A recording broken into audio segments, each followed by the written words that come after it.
नमस्कार Ayurvedic solution PS channel को आपण मानक स्वागत जनाऊँगी।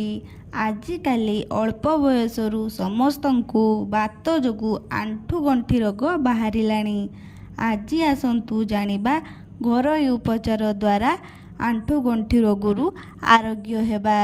ध्यान देई सुनंतु।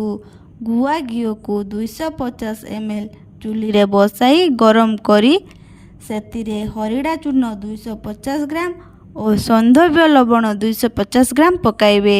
हरिड़ा उत्तम रूपे भाजी हेबा पर्यंत मृदु अग्नि रे पाक करिबे।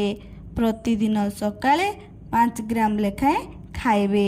देखिबे किछि दिन रे आंठु गंठी व्यथा आरोग्य होइजिबो और आपनको आराम लागिबो। एही भिडियोटी भलो लागिले लाइक शेयर एवं सब्सक्राइब करिवे। Thank you.